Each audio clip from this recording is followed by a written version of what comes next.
Hey guys, it's Minish, and today I get to go over something really cool. It's called Embervale.tv. What this effectively is, it's a Twitch extension where you get to play D&D with your community and your favorite Twitch streamer. All you really do is you pop this little guy out right here. You create a character. This is also a browser-based game. The classes are just normal RPG classes. They all work. It's fairly balanced, and it's actually impressively balanced, to be honest. But once you create your character, there's a couple things you can do to level up and gear up, and there's a lot of systems in, and I'll be going over them later in this video. But effectively, they made a mobile-style Twitch extension D&D game, which is a really good time waster. It's a really fun thing to do on stream with your favorite streamers, and you'll get little prompts like what you're seeing right now on screen where you guys vote on an option. There's good outcomes, there's negative outcomes. You roll dice to determine what your outcome is, and depending on which one you choose, there's different degrees of loot you can get, right? And then all that loot is randomly distributed to your chat at the end. So there's a lot of grinding, but it's fun grinding, and you do it through multiple D&D campaigns. So going into the nitty-gritty here, you create your character. Cool. You can be a male or female, right? Sorry, but like those are your options, right? We're not quite in 2024.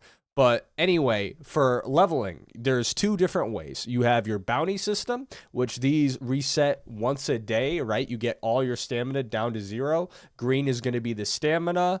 This is going to be the amount of XP next to XP. Crazy, I know. And stars are the general difficulty, and you can tell by color or icon what you are going to be facing. So in this case, green would be a rogue or an assassin type class, blue would be mage, and red would be a ranger, right?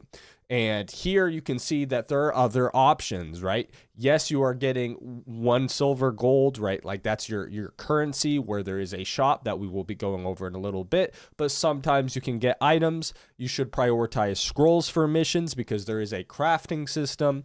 And there's a lot of intricate things at play. And all of it is really fun. And I'm going to be going over everything you need to know in this video. I want to see more people playing this game.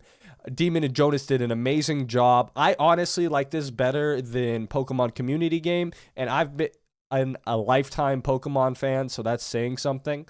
But again, for XP gains, you're going to have your adventures and you're going to have your arenas. No other thing is going to get you XP. And now this is generalized because it's not always the case and classes scare differently, but the ranger class is supposed to be strong against mages and warriors, right? Mages are supposed to be against warriors and knights, which you see in the corner, and then weak against assassins and, as we said previously, rangers. And knights are supposed to be good against rangers and good against assassins. And there is a rock, paper, scissors, only it's a 5-way dichotomy of what's strong against what. Just real quick, warriors, right? They don't want to fight rangers. They don't want to fight mages.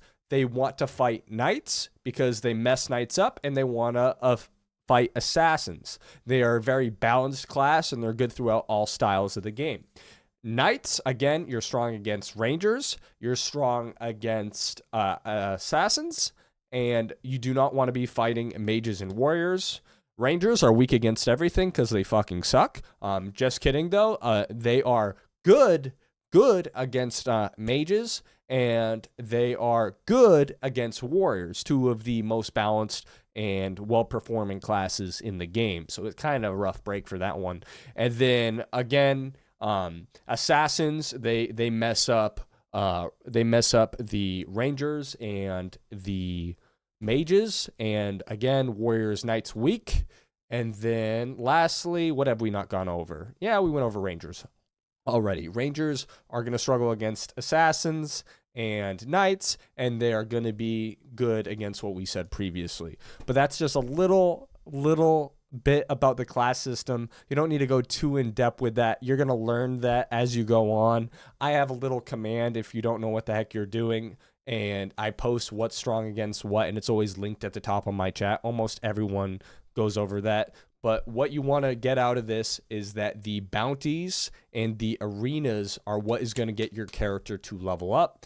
And you get 5 bounties on, like, you get 5 arena matches per hour. Unless you are doing an expedition, then you will only get 2. Expeditions get you crafting materials, and there's different rarities of crafting materials, but once you go out, you are stuck and you have to wait until your duration for it to end. You cannot do bounties while you are on an expedition or getting crafting materials.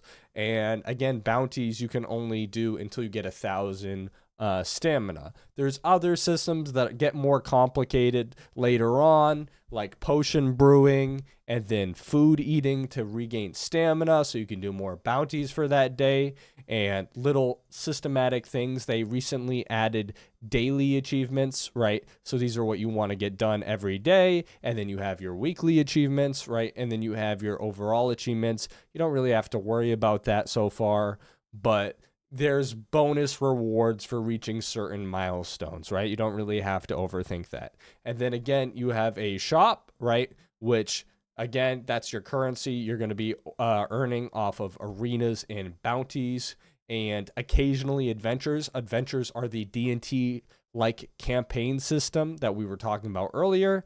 And not only do you have the option to refresh using the this is the only pay to win element of the game. You can use these little gemstone things. You can watch an ad and you get 3 of them. So you can be completely free to play.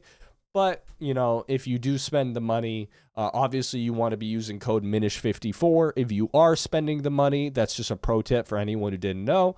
But you can refresh the shop this way, and then there I get a red.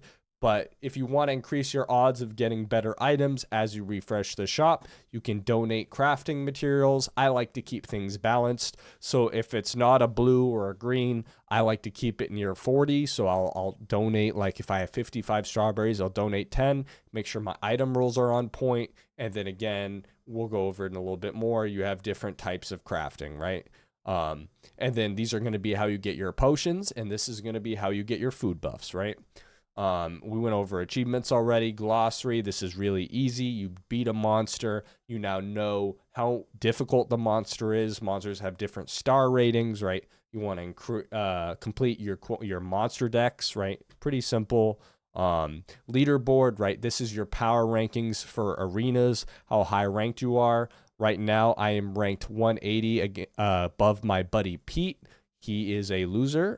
If you ever see Pete in my chat, remember that he is worse than Minish. He was level 46 when I was level 1, and now he is 1 rank lower than me. Let the record show that, Your Honor.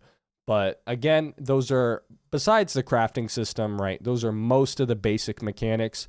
Crafting, you're going to have your food buffs. You're going to have your mineral buffs, which are mostly used for keys, which we're going to go into dungeons and show that one off. And then you have your alchemy, which are more mandatory. Grapes are the best material in the game. It's going to get you every single one of your potions.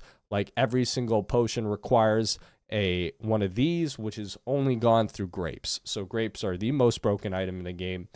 Love to farm them. I'm farming grapes as we speak right there. I only got 1 big L. But yeah, crafting and then dungeons, right? Dungeons get you a mythic chest every single time you clear. And mythic chests are a big deal because it gives you a 5% chance at a mythic weapon and gets you at minimum a red, and reds are considered very rare, right? If you want to get good chests, you're mostly getting them through adventures. Otherwise, you're going to be spending a lot of real life money, and that's just never worth it. But pretty much, you go into a dungeon like so. I'll show you. I should have some extra keys. Well, I don't think we can clear that one, to be honest. Damn. Okay, so here, I'll show a dungeon just for the sake of... Yeah, I'll probably lose. Oh, I'm on an expedition. Hey, I got the excuse. But for a dungeon, all you need to do is make a key via crafting, enter a dungeon, win, get a mythic chest. You have 4 potion spots, so you want to have medium potions, right? So you can sustain, because you're going to be doing pretty much a gauntlet of 5 different enemies at once. The number varies depending on the dungeon you are doing, but you will fight dungeons, win mythic chests. Super easy. This is where you spend currency, and that's most of the basics. But where the real enjoyment comes is these little D&D campaigns you do with your friends. They all use your character names. Like some of you guys will betray each other randomly. You'll be fighting monsters. It'll cause your stats. Like if you look, you see the little wisdom, you see the little dexterity icon. You all vote and participate in chat on what you want to do. Like if I do EV vote A, it'll cast my vote to A, which no one has voted for. And we can kind of see how the decision gets made, and it's all a very inclusive game. I highly recommend all of you guys make characters, tune in, and it's super fun and enjoy. Bye, guys.